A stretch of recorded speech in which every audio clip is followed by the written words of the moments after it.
something about you that I can't help but smile when you smile and laugh when you laugh. Something surrounds you.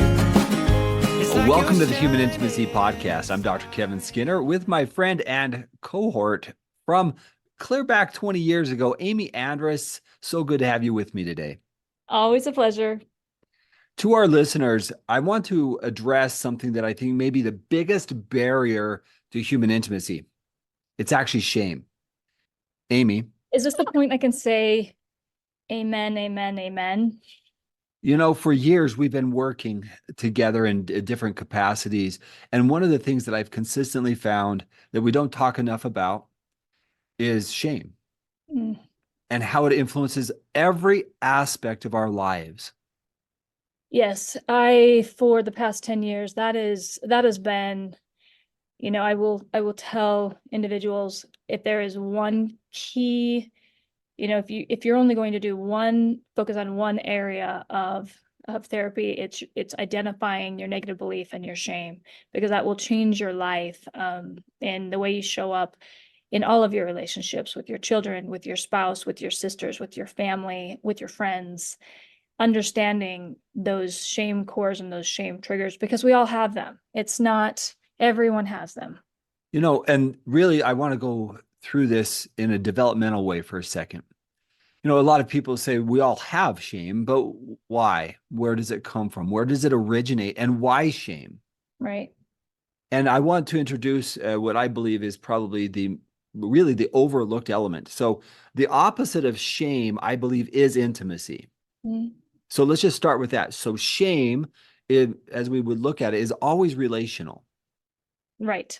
It's never not relational. In other words, if I feel shame, it influences how I see myself and how I interact with other people. Well, and Dr. Skinner, we enter into shame always relationally, and the only way we can really get out of shame is also relationally. Right. That's right. So let's go back within the development of where it comes from. And I would suggest probably would have to look back into childhood or other life events or experiences where we felt inadequate, embarrassed, something that we didn't do that we feel was wrong or bad. And then ultimately we can't come back to a state of self where we feel like we are enough or we are loved or we know how to deal with emotions. So for example, if I'm a child and I'm throwing a temper tantrum, and in my family, we're not allowed to cry or allowed to have emotions, then I'm taught that emotions are not okay. So from a developmental perspective, I'm in essence being taught what you are feeling is inappropriate, wrong, or bad. From a developmental perspective, then I've just shut down that part of me that is emotional, that I can't be that way with other human beings. And so now what happens with those emotions? What do I do with them? They're bad. And therefore, how does that belief, emotions are bad, which means then I am bad when I feel emotion, then what experiences continue to happen where we're saying everything is relational? That just keeps getting reinforced and reinforced and reinforced throughout your life, right? Right. And then as we progress through other experiences, then I'm afraid to show emotion in relationships. But what happens when somebody wants me to be emotional and I'm scared to death because I don't know how to do it and I've never developed that part of my emotional self? Right. And this is where we get to see couples where the one partner or the other partner says, I don't know, do you not care? So then they're creating a story based on this other piece of the other partner doesn't even understand what's going on. I don't know. And then I'm damaged. I don't know how to be in a relationship, where really it's this underlying core belief and programming. Yeah. And so we then feel the shame of I'm inadequate. I'm not enough. I'm not emotional the way my partner needs me to be emotional. Something's wrong with me. And now we hear that internalization, something is wrong with me. Now, a core belief that I have about all of us is that we are all born with high self-worth. Mm. And that it is only through life's experiences that we start to question that sense of worth and that well-being. What I often refer to as a virus being downloaded into our systems. And that virus is actually often shame, that I don't fit, I'm not enough, I don't belong. Do you want to add to that language?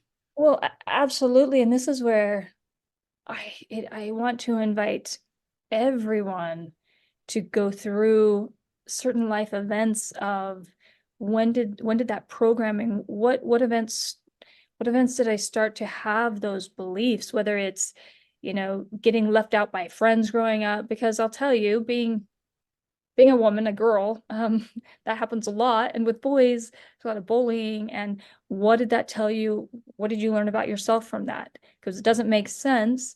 So what do you learn? I'm different. I don't belong. I'm unlovable. We all have them because our experiences, we're all going to have experiences growing up that don't make sense, that then we start to have these negative beliefs. Yeah, and I want to put it in a language that maybe we don't normally use here, but it's actually objectification. Mm. And the concept is this, and this isn't my speaking, this is actually something I've read, that he says, where a communion or a communion kind of connection should be, there is only the experience of being evaluated or of evaluating oneself. So in a communion of connection, I'm feeling comfortable with you and I'm able to be present with you. But in an objectification world, I feel like I'm always being evaluated by other people, and I'm also always evaluating myself. Mm. Yes, A shame. Go ahead. I haven't heard that, but that makes so much sense. Um, I One of my favorite things I've been able to do, the work I've been able to do, is run a lot of shame resilience groups with men and with women, and be able to go through, you know, common categories of shame, which, you know, unfortunately, it's still for women a lot of body image and beauty and aging, and motherhood is at the very top of the list. But parenting and, whether their partner has an addiction, money, going through these categories with men and women, because our experiences, they all, we do develop these negative beliefs or this programming, as you're talking about, that drives this connection relationally all the way around. And then coming back full circle, I'm always being evaluated by other people or by myself, which is what they're referring to as objectification. I'm objectifying rather than actually being able to be present in a relationship and feel connected. Now I'm questioning how everybody is seeing me. Hmm. And I'm just curious what social media has done the past how many years, how much has that just um, ignited so much more objectification of others, how others are perceiving me and how I'm being perceived by others. That's, ooh. And I think that's why we have heightened anxiety and why we have heightened stress when we use social media to that extreme. Then we feel like we're being judged. I didn't get enough likes. I didn't get enough of this. I didn't get invited to that party. I don't belong. I don't fit. Or And as moms, oh, their Easter, I didn't put on, I didn't do the Easter that my friend did. I didn't, comparison. yeah. And so now this shame-based belief, I'm not like other people. I guess I'm different. Or not And enough. now what we begin to see in that situation is a pulling away from others. Right, If I right, don't belong, if I don't fit. And right. so the other part of shame that we often don't look at, and that is how I begin to see other people. When I have elevated shame, I begin to see other people through the same lens that I'm seeing myself. They don't like me. They wouldn't like me. I don't fit. Now try to be married. Try to be that parent. Try to connect when that's your operating system, and you're almost always going to feel inadequate. Wow. And how do you have intimacy and close connection when that is your lens? Well, and that's the sad thing about it is you don't believe that you're worthy of it. You don't believe that you're good enough for it. So chronic shame, complex shame, debilitating shame, Mm. and ultimately what happens, and I really do believe this is the crux of why we're struggling so much in intimacy today, is that we're carrying this unresolved shame that really prevents us from creating the intimacy in the relationships that we long for. I 100% agree. And let's go to another degree, because once I feel shame and I've downloaded that shame virus into my system, then how do I interact with other people? I mean, how do I cope myself with that shame? What do I do with it? Well, and this language, Dr. Skinner, when I have been able to really, this has been one of the most meaningful work that I have been able to engage in these groups. Individuals don't even know, number one, what shame really is until we start to put, like, really describe it. And then they'll say, well, I don't really have shame. And then we start going through the work and it's, wow, this experience did impact me to have a negative belief about myself. We just don't know until we really dig down and are curious and do this work individually to really even understand. Like, we can talk about this, but it's really dialing in and being curious and being able to identify what are my shame triggers, my categories, and how does that impact the way I show up? Do I retreat? Do I discharge? Do I blame? Do I attack? What do I do? Do I just disappear? Right. And now you're talking about the confusion of how to be with others because I don't even know how to be with Right. myself. Right. And often what I have found is that when we have profound or elevated shame, we have to cope. And the question is, how are you coping? Not if you're coping. The question is, how are you coping? Is it substances? Is it sexually related behavior? Seeking some kind of validation that I'm enough?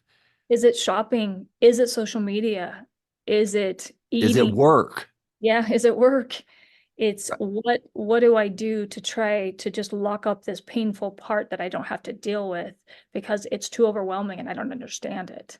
So I can try to numb it out as substances, whatever it may be, sexually, whatever it may be, or I can try to work it out to prove that I'm enough, to prove to others. So I kind of go overboard and I become overly productive. I'm a workaholic, whatever it is, trying to prove that I'm enough. Right?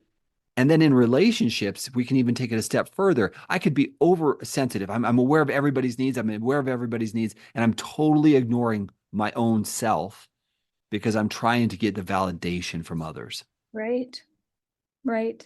And that one's tricky because, that one I can identify with in my own life because that one is, you can pat yourself on the back with, um, I serve so many people here, but I'm really hiding from myself. And this is another way that kind of hustling for worthiness, hustling for love. But it's so, this work is so critical for everyone to be able to really dial into where this negative programming started. Yeah. And I want to add one other part here. When we are in the most profound shame and we've been hiding behaviors, and this is something that another kind of a topic that we need to look at here. Often, when we're ashamed of our behavior, we typically see hiding it. We don't want others to see us. And when we don't want others to see us, then when we are exposed in whatever way, we get caught doing something sexually or we get caught with our substance and we've been hiding this behavior. It's been our secret because it's been our coping mechanism. And now we've been revealed and we've been outed. And now we're exposed. What we often find is this sense of rage because we're trying to take the blame away. Oh, I wouldn't have done this if you would have. I wouldn't be this way if I hadn't experienced this. And so we begin to shift the blame elsewhere because we don't want to be exposed. And when we're exposed, we feel angry and we feel like I got to put the energy elsewhere. Yes, I mean, shame, when we look at it's so crippling. So it's terrifying, it's fear, and then it's blame and driving more of that disconnection. It's, like with motherhood, you you have this, everybody, I feel like that's, the women I work with, it's, okay, I can talk about these other categories of shame. I can't even face the fact that I'm not the mother I want to be. I can't even face that. And so um, maybe you yell at your kids and someone witnesses that and it's just hide and die. I'm the worst mom. But then the reaction can be, to spouse, do you know what? I have to do this all by myself. I can't, you work so, and you discharge that onto someone else, that blame. So, Yeah. And what happens over time is we internalize this. I'm a bad mom. I'm a bad dad. I'm not a good parent. I'm not a good provider. I'm not. And again, you listen to the language, I'm not, and then you finish that and you begin to realize that I've become this my own worst enemy because the way I speak to myself is so critical. well, and that's the difference. I am not a good mother. It's that identification of self rather than behavior. I yelled at my kids. I I acted out. It's I'm bad. It's a label on self, not on a behavior. Yeah. Yeah, and as we begin to develop that belief, that core belief, that virus, as we refer to it throughout this, uh, the healing process, it requires us to actually be exposed, to expose that negative belief, that shame-based belief, and that's a really hard but transformative Oh. component of the healing process. Mm. When we see people in the healing process of overcoming an addiction, of learning how to be better in relationships, almost always we see a transformation of them being seen. Isn't that's the beauty of this? Is it has such a ripple effect into all of their relationships when they can understand their own negative belief and be able to work through that, then it has a ripple effect into all of their relationships. And that's the other side that we get to hear about. It's so beautiful, that ripple effect in relationally. Yeah, and I want to talk a little bit about this because so many times individuals who have high or elevated shame, they don't believe others will accept them. They don't believe that they are enough because they've inherited and accepted that core belief. But when they start allowing, and I say allowing intentionally, themselves to be seen, they can become more relational, more connected, and they find a deeper level of joy in their relationships. And I don't know my own experience. It's been really beautiful to do this work with groups like women and men, because when we see a couple come in and one of them is just in deep shame, their partner is the number one person that they they want, they're so afraid of taking that mask off. It can be, I don't know about what your thoughts are. It can be easier to let that mask down and be able to talk about these things through, the difficulty with the therapist or with a group of people, that the stakes aren't so high where it's, okay, my partner, that's the number one person I don't want to let down. And that can be the scariest. I don't know what your thoughts are about that. Well, for sure, because again, the person who could hurt me the most or that I feel the greatest fear in revealing whatever it is that I've been experiencing to, it may overwhelm them and they may not want to be with me. But the power of a group is when I can be with others who share similar challenges, who they have their own fears. And now as I begin to realize that they can accept me and they're not rejecting me, now I don't feel like I'm so isolated and alone because as we started, shame is always relational. And when I have high shame, I don't want others to see me, which prevents intimacy. I mean, intimacy into me see That's the and opposite of shame. shame, I'm over here hiding myself because I don't want to be seen. I don't want to be Right? discovered. And what's crazy, what I experience again and again, and it's the isolation of shame. The lie of it is you really do have that belief, I'm the only one who feels this way. And so as you see others like, oh, you have, motherhood body image, and you hear other people share their shame triggers, and okay, this isn't just me. It's, then you can kind of let that mask off more, and then that creates that connection and that intimacy. And yeah. And what makes it even more enjoyable as a therapist to observe is when they start creating a connection and they start saying and sharing things that they maybe have never shared before. And Oh, they go into those places that they've thought they would go to their grave with. And now they're talking about it, and others are saying, oh, me too. yep. Me too. It's yes. It's again, I say, how do we get to do this? It is so sacred, and it is so beautiful, and it is so critical, especially this piece that every single person can get to this programming. I've seen a lot of moms go through the shame course, and then the conversations they have with their children, with experiences, because they have awareness of their key life experiences that led them. And so then they start seeing the lens of their children so much earlier, and having a language to be able to identify with their children. And how cool if we can start teaching this language early, where you learn this as a child, adolescent, you learn how to be able to grapple with this painful emotion. Yeah. And what you're now describing is probably what we as a society have failed to do. And that is to say that the emotional side of us, the fear, the anxiousness, even these core emotions that we're talking about, I don't know how to express them. But now we're in an environment where it's okay to say, I don't know how to do this. I'm afraid. I'm scared. And we're emotionally allowing ourselves to have these kind of connections, because it's not that we're inhibiting it, we're actually encouraging it. And so I'm no longer being taught that my emotions are bad. I'm being taught that I can explore them and understand them. And I'm not creating an environment where I'm shutting people down. I'm actually creating an environment where we can be open together with this emotional journey. And it's powerful. It's transformative.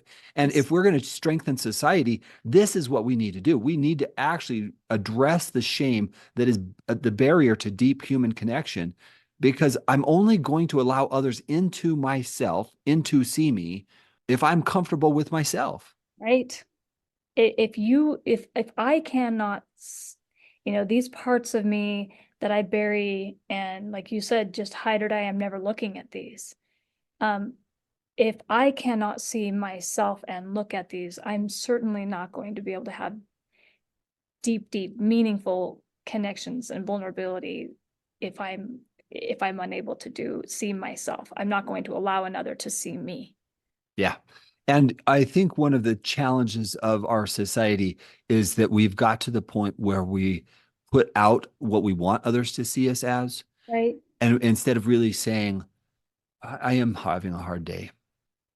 I'm really struggling with this part of my life. And there's no shame in that.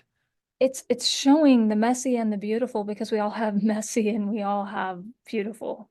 And that authenticity allows us to have connection. Yeah. I want to address one other thing. I think that we often, as parents, and I'm going to call it parental shame. We can call it mother shame, dad shame, Oh, but this concept of parental shame. So I want to put it in the context of, if I have grown up in an environment where I was basically told that I wasn't either enough, or that I had to keep things in the lowdown and keep secretive. And as a parent, I'm being triggered by my child's rejection. And I'm not going to say child's rejection, because if I'm not feeling comfortable in my own skin, my child could easily do something that makes me feel inadequate.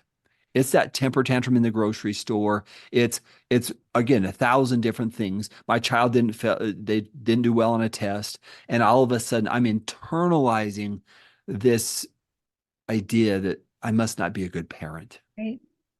My child's not getting the grades. My child didn't get it on the team. My child's throwing this temper tantrum. What does that say about me as a parent? Parental shame actually is generationally then passed down. Yeah. Because when I've got my shame, what's the message I'm sending to my child? That temper tantrum? How do I send a message when they didn't get the grade that I wanted them to get? And all of a sudden, we've internalized our beliefs, then we've externalized them, put them onto our children, and our shame then is generationally being transmitted to the next generation and to the next generation. How do we reverse that? That's what I want to talk about. Mm. Oh, that's so big because really you were talking earlier about, the family dynamic that we don't talk about feelings. And then we bring that into our relationships and generationally moving forward. And with parenting, what is the fear of the temper tantrum in public? The fear is I'm a bad mom. I can't control this. Then what's the message to the child? Don't have emotions because you're going to I'm going to be angry and frustrated and I don't know. So then we are just transmitting that. And shutting it down. Yep. And again, I don't know. We've all had children who've done something in public. They're like, Right? right. Yeah. And yet I'll never forget, this was one of the greatest moments of my parenting life. We had been attending a church service, and it was one of those miserable days when I think I probably was out in the hall more than I was in with the rest of the congregation because my children had different needs. I got to go bathroom. I need a drink. They hit their head on the pew and they were crying. I had to take them out. And I'll never forget this experience. This is how we can actually change the process. I was thinking, why in the world did I even come to this religious service today? And an elderly lady, probably in her mid 80s, she came up afterwards and she did one of the most kind things you could ever imagine. She put her hand on my shoulder and she said, Brother Skinner, we've all been there. Thank you so much for being with us today. Hmm. And Sister Wood, her name, just made everything possible because she sent a message of maybe it was my shame of my children, they were acting out and I must be a bad dad. And she just did something that we all need. A validation. It's not just you. We've all been there. We've all been there. And it's those types of interactions that give us hope in society. And we need to be the instigators of such comments. We need to be the one that goes up to somebody and says, how can I help? Mhm. We need to be the one maybe in the grocery store. You're doing a good job. I know it's hard. I've been there with my children. Intimate moments, intimate interactions where somebody says, you're doing just fine. Mhm. Those are those little miracle moments when somebody can show up for you in life in those moments. And then it's how can we learn to actually be that person with others? And from my own experience working with clients, it's not so much everyone, in the congregation, out in the waiting room. They just don't know. They feel uncomfortable with it's not they're thinking you're a bad dad. They don't know what to do with the situation because they feel uncomfortable with their own emotions. And they don't know how then to move forward and say, we've all been there. And it's not a matter of everyone's thinking that. People just don't know how to move toward that. And that's the difference. When we are comfortable with ourselves, we then can give. And that's why we all need to address our internal voices that say, I'm not enough. There's something wrong with me. I'm not a good mom. I'm not a good dad. I'm a parental failure, to this place of, I'm trying my best. I can still learn to be better. And we develop what would be referred to as a growth mindset, where we may not know the answers, but we're committed to learning. And if there's one thing I would really like our listeners to take away, is intimacy is a creation. It's learned. Shame prohibits growth. It is a fixed mindset. I am not enough. I am a failure. I am not the right parent. I'm bad. Yep. On self rather than behavior, whereas intimacy, empathy, that is a learned skill set. Yes. Which means that's the part everybody can learn, but it takes a lot of work. We don't just know how to have empathy and to have that intimacy. Right. And so, to our listeners, our invitation today is to recognize your internal voices, the ones that may be holding you back from a deeper connection, from being seen. If you've got actions or behaviors in your life that you're embarrassed or ashamed about, Okay, welcome to the club. right? But the next question is what can I do to heal so I can be more present, more intimate? Because perhaps, as we talked about in a previous podcast, our greatest barrier is actually that internalized voice that says, I'm not enough. Yep. In contrast with recognizing I can be that person who says, you're doing a good job. Yep. So yes, just my final thought, I would just invite you to start being curious with yourself. What are the areas that I feel like I need to hide or die? Is it that I feel like I need to bury? Is that appearance and body image and mothering and money, and if people like social media, how much time I'm spending there, or just to start be curious about the ways that the different categories that you want just to hide and have nobody see. Just start paying attention to that. Yeah. And then when you do, recognize that you don't have to do it alone. Right? When you find that you're stuck in a place, talk with somebody, because there's something that we've discovered about opening up that allows us to shift out of that secretive, hidden self. I'm going to say literally self-deceptive, because we're all born with high self-worth. It's Yeah. only life experiences that make us question that worth. Well, and like we said, we enter into shame relationally and we get out of shame relationally. If we are just at home and we're getting curious about these areas you want to hide or die, it's like, okay, well, what do I do with this if I'm talking through it? That's that relational piece to get out of it. You have to be able to talk through it. Absolutely. Absolutely. And when we do that, we literally become freed from that albatross of those negative beliefs, the negative self-perceptions that have been carrying us. And in many instances, began in such an early childhood that we didn't even recognize Right. it. The virus was already downloaded. We didn't feel like we were enough. And as we work to overcome that, we can actually treat and overcome the chronic anxiety that has been with us. Right. All right, Amy, any final thoughts for our listeners today? First, if you're able to listen all the way through this episode, well done, because even talking, like starting to identify and talk about shame can be, it can be really overwhelming.